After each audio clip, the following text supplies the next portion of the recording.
Partout où vous êtes, je vous souhaite un bon jour de dimanche et je suis très content de savoir que vous êtes nombreux en train de me suivre en cet instant. Le thème que nous allons partager avec vous est la suite de celui que nous avons commencé à partager avec vous le vendredi. Le thème, on l'avait intitulé « Consolez-vous les uns les autres par ces paroles ». Que cela veut dire?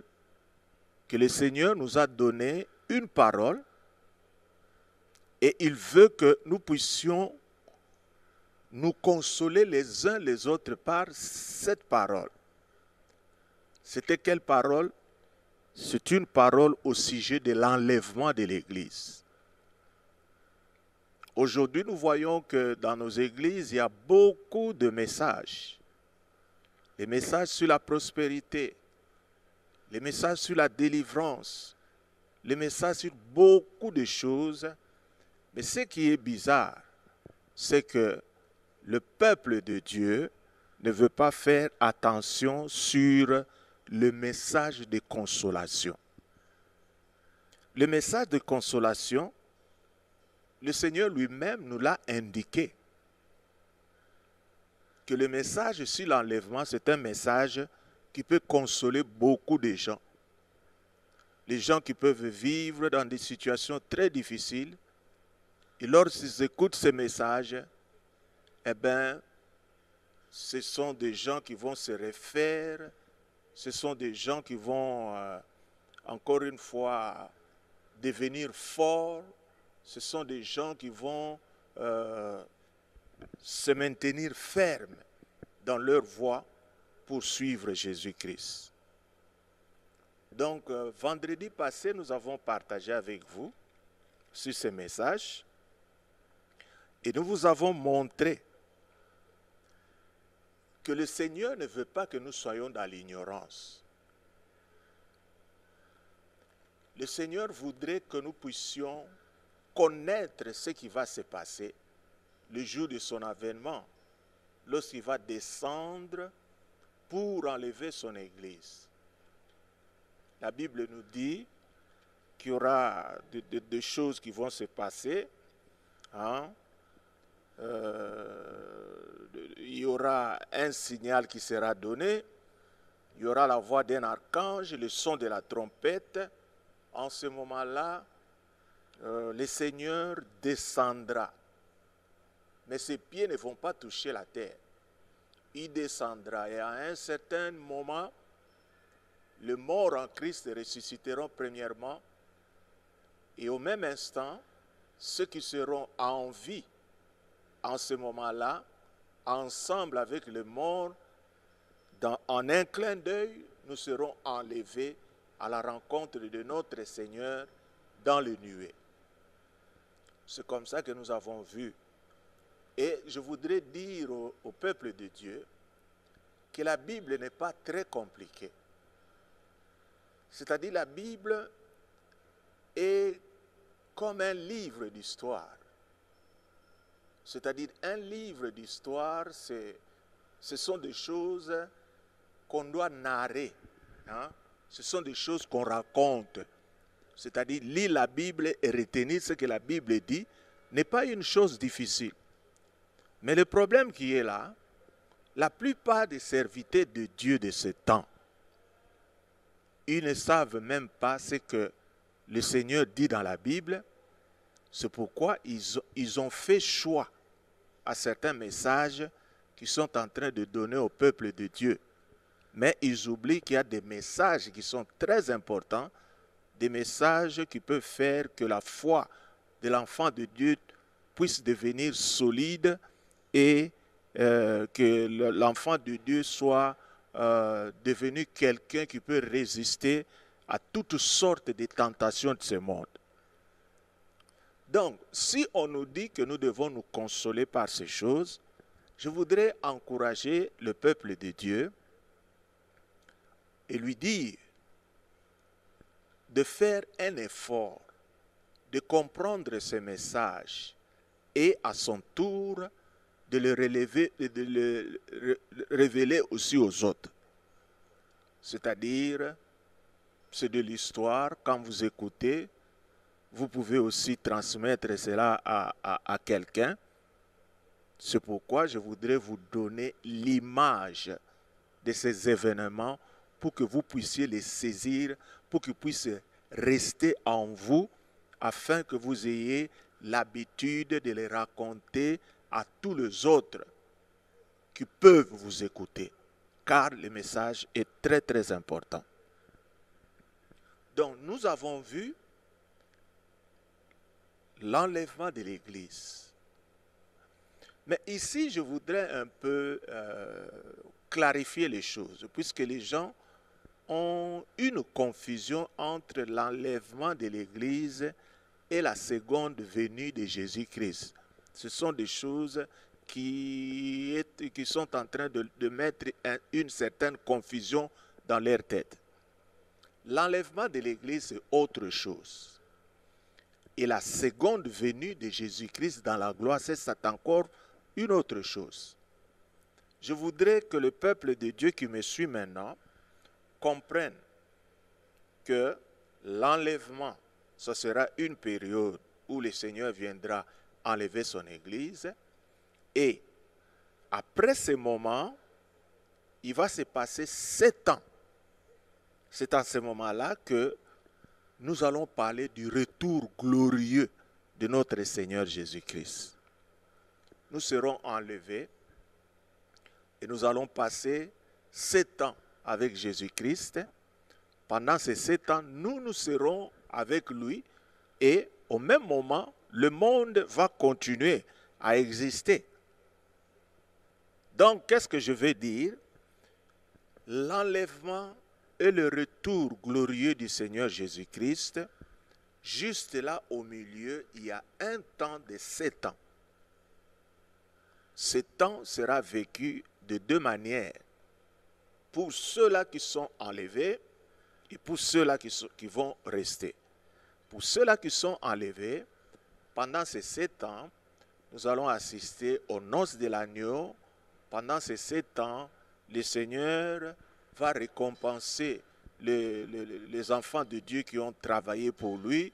Il va les récompenser et il y aura le retour glorieux du Seigneur Jésus-Christ que nous allons vouloir maintenant lire ensemble avec vous dans le livre d'Apocalypse au chapitre 19, à partir du verset 11. Nous allons lire ceci. Puis je vis le ciel ouvert, et voici parut un cheval blanc. Celui qui le montait s'appelait Fidèle et Véritable, et il juge et combat avec justice. Ses yeux étaient comme une flamme de feu. Sur sa tête étaient plusieurs diadèmes. Il avait un nom écrit que personne ne connaît, si ce n'est lui-même. Et il était revêtu d'un vêtement teint de sang. Son nom est la parole de Dieu. Les armées qui sont dans le ciel le suivaient sur des chevaux blancs, revêtus d'un fin lin blanc pur. De sa bouche sortait une épée aiguë pour frapper les nations, et le pètera avec une verge de fer, et il foulera la cuve du vin de l'ardente colère du Dieu Tout-Puissant. Il avait sur son vêtement et sur sa cuisse un nom écrit, Roi des rois et Seigneur des seigneurs. Et je vis un ange qui se tenait dans le soleil et qui cria d'une voix forte disant, tous les oiseaux qui volaient au milieu du ciel, venez, rassemblez-vous pour les grands festins de Dieu, afin de manger la chair des rois, la chair des chefs militaires, la chair des puissants, la chair des chevaux et de ceux qui le montent, la chair de tous, libres et esclaves, petits et grands. Et je vis la bête et les rois de la terre et leurs armées rassemblés pour faire la guerre à celui qui était assis sur le cheval et son armée. Et la bête fut prise, et avec elle le faux prophète qui avait fait devant elle le prodige par lesquels il avait séduit ceux qui avaient pris la marque de la bête et adoré son image. Ils furent tous deux jetés vivants dans les temps ardents de feu et de soufre. Et les autres furent tués par l'épée qui sortait de sa bouche, de celui qui était assis sur le cheval, et tous les oiseaux se rassasièrent de leur chair. Ici, je vais vous dire ce qui va se passer. C'est-à-dire, pendant ces deux périodes, l'enlèvement et le retour glorieux de notre Seigneur Jésus-Christ, il va se passer un temps que nous allons appeler la période de la grande tribulation. Pour ceux-là qui vont vivre sur cette terre, ça sera un moment très très difficile. Et ce moment va se manifester par une grande réunion des armées de la terre qui vont se décider à monter pour combattre Israël.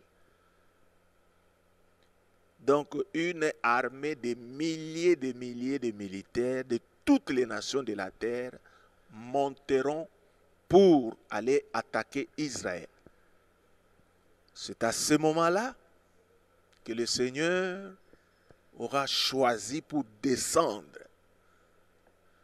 Ici, on nous dit qu'il descendra avec son armée. Cette armée, ce serait composé de qui? Ce sera composé de ceux-là qui ont été enlevés. Ils seront revêtus d'un fin lin blanc pur et ils seront sur des chevaux. C'est comme ça que le Seigneur va revenir et en ce moment-là, il foulera de son pied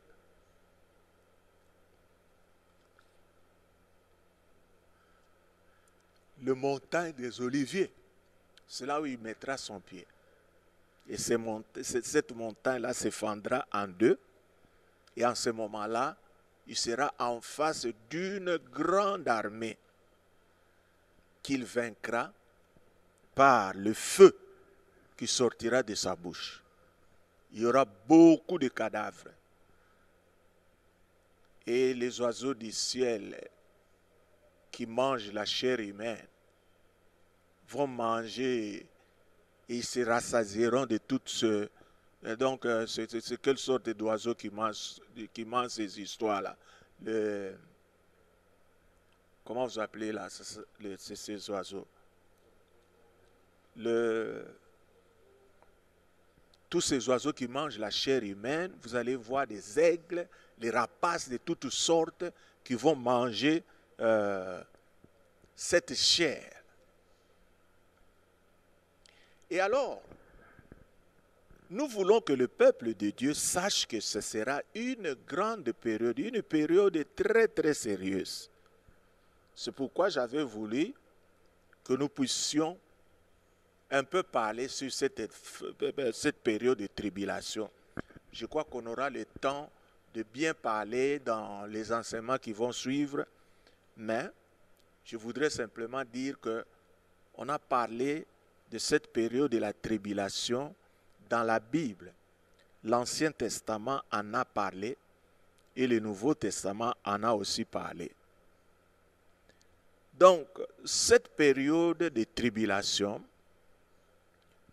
l'Ancien Testament mentionne cette période comme étant un temps d'angoisse pour Jacob. Nous lisons dans Jérémie chapitre 30, verset 7. Ce temps-là est décrit comme un temps d'angoisse pour Jacob. Malheur, car ce jour est grand. Il n'y en a pas eu de semblable. C'est un temps d'angoisse pour Jacob, mais il en sera délivré. C'est-à-dire, on décrit ce temps comme un temps d'angoisse.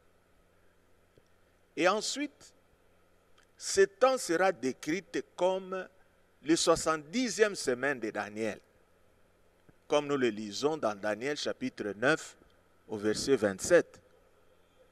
Il fera une solide alliance avec plusieurs pour une semaine. Et durant la moitié de la semaine, il fera cesser les sacrifices et l'offrande. Le dévastateur commettra des choses les plus abominables jusqu'à ce que la ruine de ce qui a été résolu fonde sur les dévastateurs. Ça représente carrément la dernière semaine, le 70e semaine de Daniel.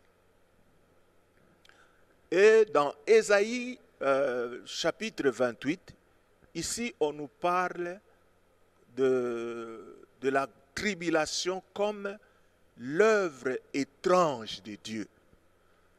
Car l'Éternel se lèvera comme à la montagne de Paratim. Il s'arrêtera comme dans le vallée de Gabaon pour faire son œuvre étrange, pour exécuter son travail inouï. Donc, on peut l'appeler le temps où Dieu fera l'œuvre étrange, où il fera un travail inouï. La grande tribulation que vous voyez. La grande tribulation, on la qualifie comme étant le jour du malheur. Nous lisons dans Deutéronome 32 au verset 35. À moi la vengeance et la rétribution. Quand leur pied chancellera, car le jour de leur malheur est proche, et ce qui les attend ne tarde pas. Donc, la grande tribulation, ce sera un jour de malheur, comme on le dit dans l'Ancien Testament. Abdias, le verset 12 nous dit ceci. Ne répète pas ta vue du jour de ton frère, du jour de son malheur. Donc, le jour du malheur, c'est ça le jour de la tribulation, du jour de son malheur. Et ne te réjouis pas sur les enfants de Juda au jour de leur ruine. Et n'ouvre pas une grande bouche au jour de la détresse. On nous dit que ça sera le jour d'une grande ruine. Le jour de la détresse.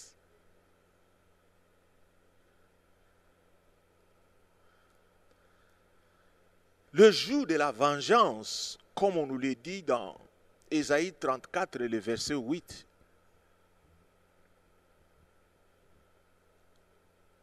C'est un jour de vengeance pour l'Éternel.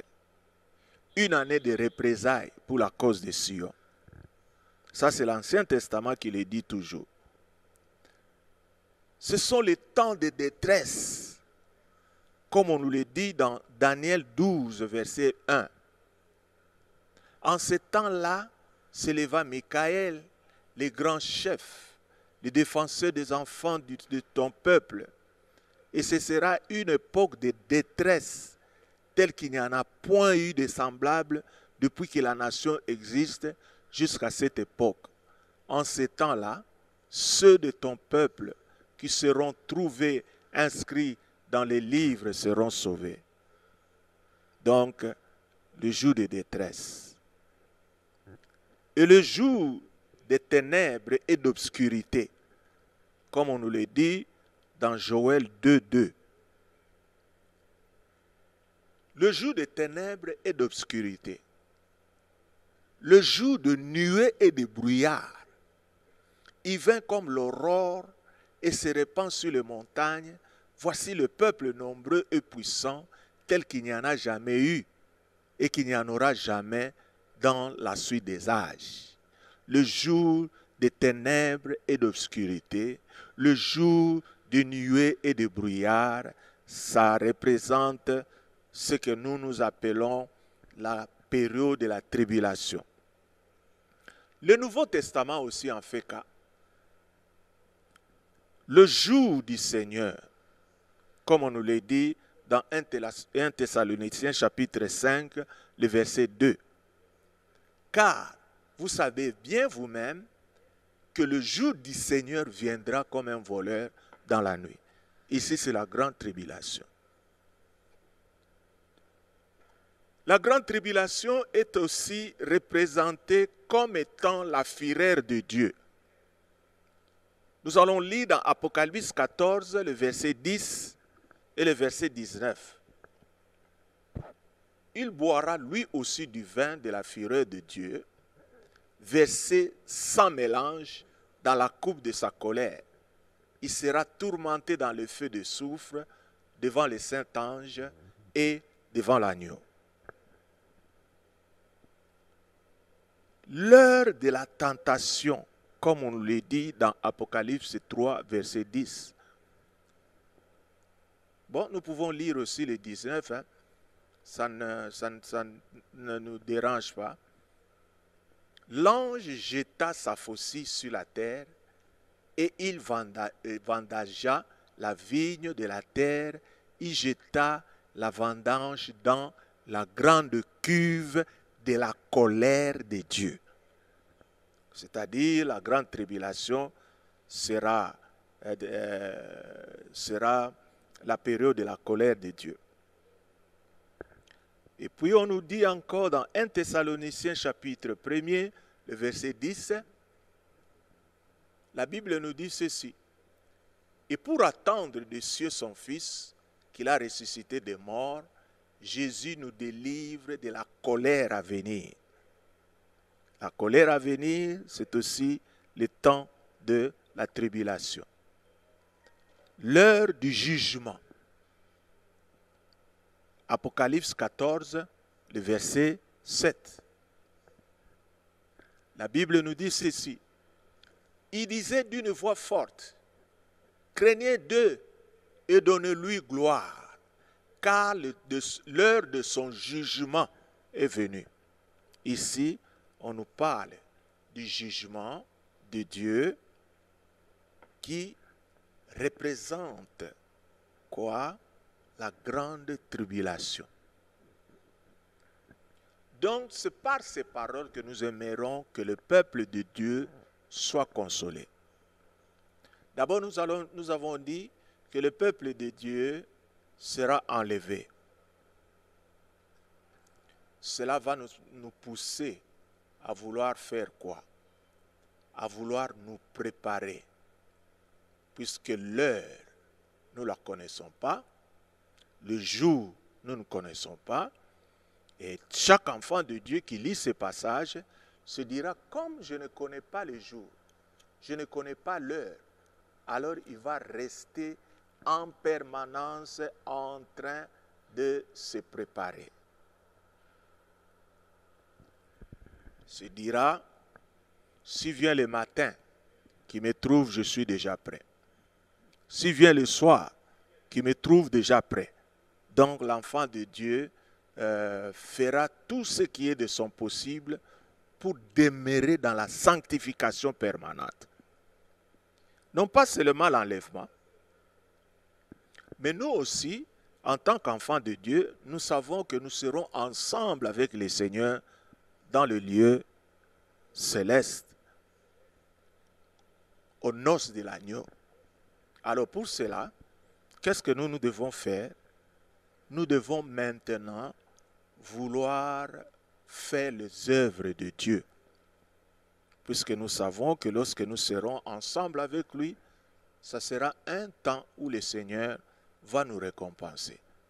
C'est pourquoi, mes frères et sœurs, vous devez vous donner à l'œuvre de l'évangélisation, aux œuvres sociales, à vouloir soutenir le pauvre, à vouloir faire du bien aux gens. Comme ça, ça va élever notre côte de manière à ce que le Seigneur, lorsqu'il verra notre côte élevée, et nous serons récompensés pour cela.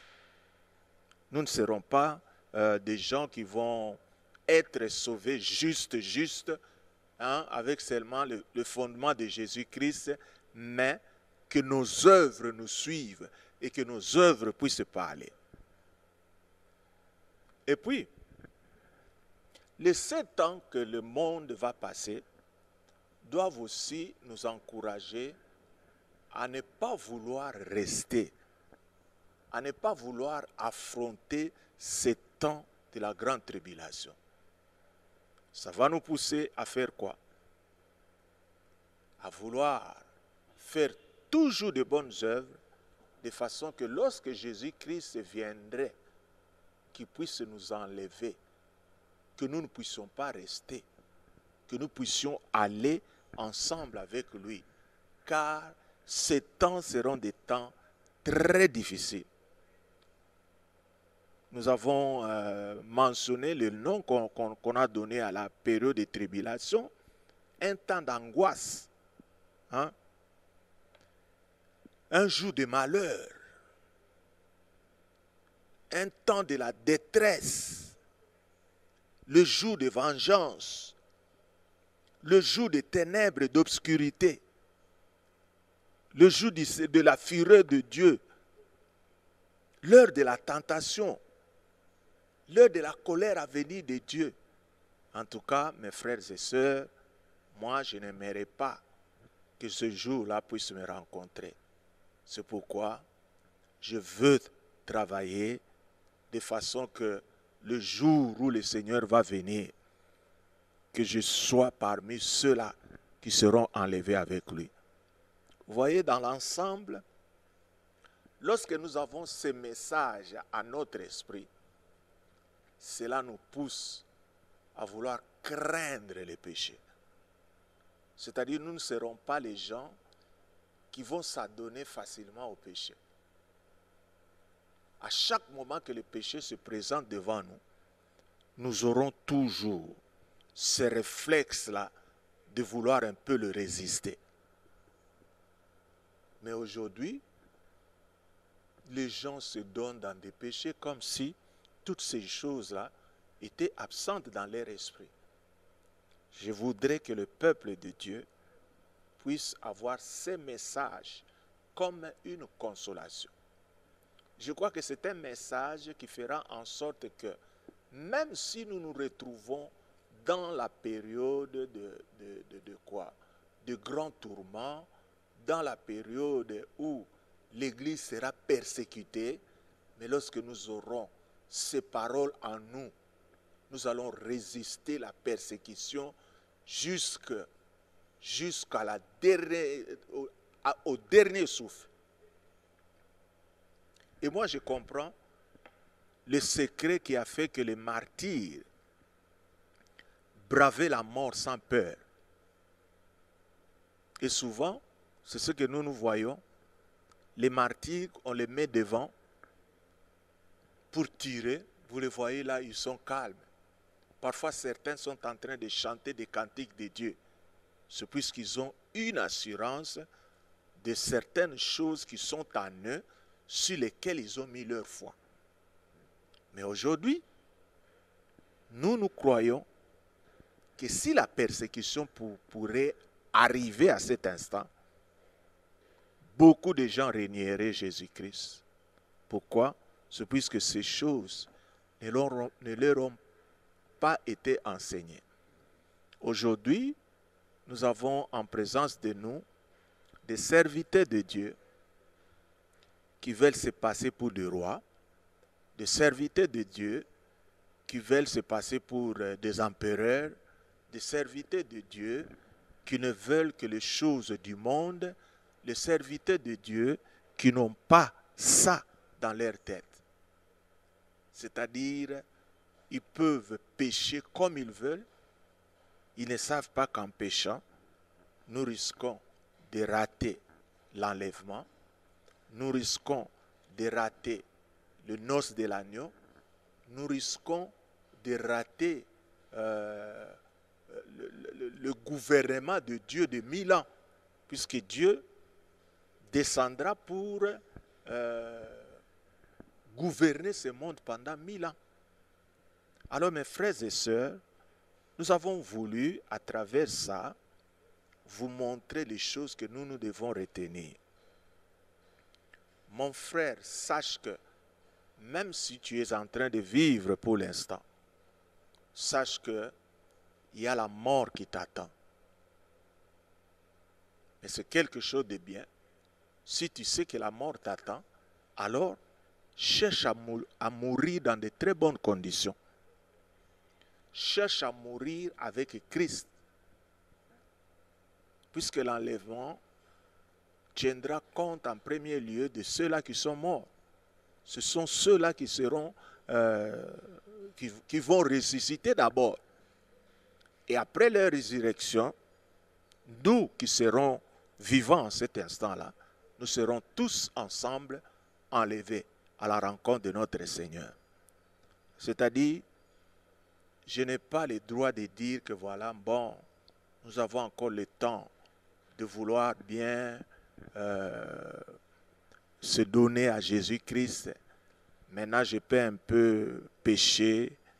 Peut-être dans les années qui viennent, je ferai tout ce qui est de mon possible pour que je puisse bien marcher. Non. Ta vie n'est pas entre tes mains. Le jour de ta mort, tu ne le connais pas.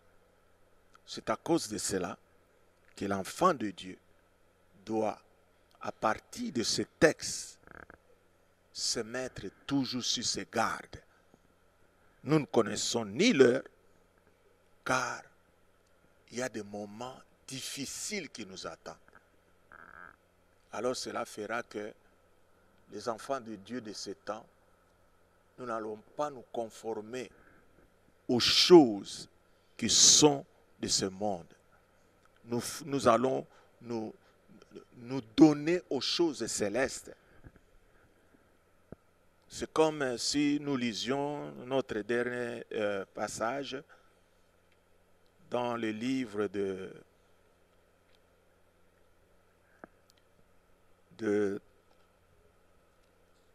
c'est un passage là merveilleux que nous devons lire, qui doit nous montrer que nous devons faire des efforts considérables pour que nous ne soyons pas des gens qui seront mis dehors, alors que nous avons tout ce qu'il nous faut pour que nous puissions être réellement ceux-là qui craignent Dieu. Nous allons lire dans Colossiens, au chapitre 3. Le premier verset nous dit ceci. Si donc vous êtes ressuscités avec Christ, cherchez des choses d'en haut, où Christ est assis à la droite de Dieu. Affectionnez-vous aux choses d'en haut et non à celles qui sont sur la terre. Car vous êtes morts et votre vie est cachée avec Christ en Dieu. Ça sera la plus grande parole qui doit nous diriger.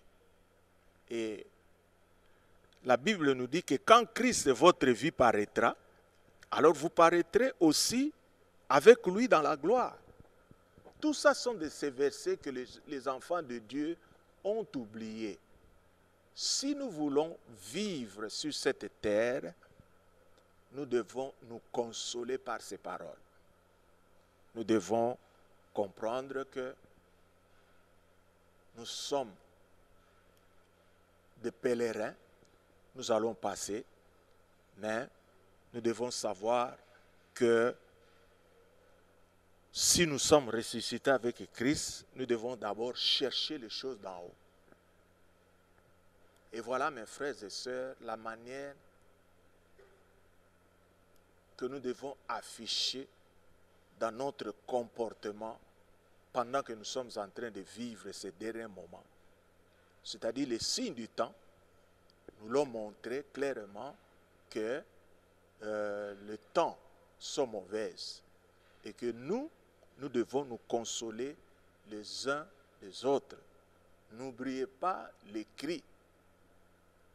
Notre cri, c'est Maranatha, qui veut dire il revient bientôt. C'est ça l'essentiel. Si nous n'avons pas d'espérance, eh bien ce moment viendra sur nous et nous serons des gens qui seront emportés dans la distraction. Et lorsque l'enlèvement va se faire, nous allons rester et nous serons emportés par la distraction du monde et nous allons affronter la grande tribulation et ça sera peut-être trop tard pour nous, ça sera quelque chose de très mauvais. Alors mes frères et sœurs, gardez toujours à votre esprit ces paroles de consolation. Consolez-vous les uns les autres. Cherchez par tous les moyens à retenir tout ce que je suis en train de vous dire pour que vous puissiez partager avec les gens. Ça ne sert à rien de vouloir rechercher les plaisirs de ce monde, de chercher les choses de ce monde, les voitures de ce monde, construire des maisons. Tout ce sont des choses qui vont rester sur cette terre. Si nous avons ce qui est essentiel pour notre vie, ça nous suffit. Mais nous devons avoir nos regards fixés sur Jésus-Christ, qui est le rémunérateur de notre foi. Et là, nous aurons combattu le vrai combat. Et si on ne se distrait pas les messages que nous entendons aujourd'hui, ça serait vraiment malheureux. Que le Seigneur vous bénisse dans le confinement. Lisez votre parole et je vous encourage de lire les prophéties de la Bible afin que nous puissions le partager, afin que nous puissions avoir foi en ce que la Bible nous dit sur ces prophéties. Et en ce moment-là, nous serons vaillants et au moment où cela va arriver, nous serons prêts. Voilà. Vous, que le Seigneur vous bénisse et que je vous demande que vous passiez beaucoup de temps dans la prière, que vous puissiez remettre vos vies entre les mains de Dieu afin que le jour y viendra qu'il nous trouve prêts à l'attendre. Et ça sera une grande joie pour chacun de nous. Que le Seigneur vous bénisse. Merci.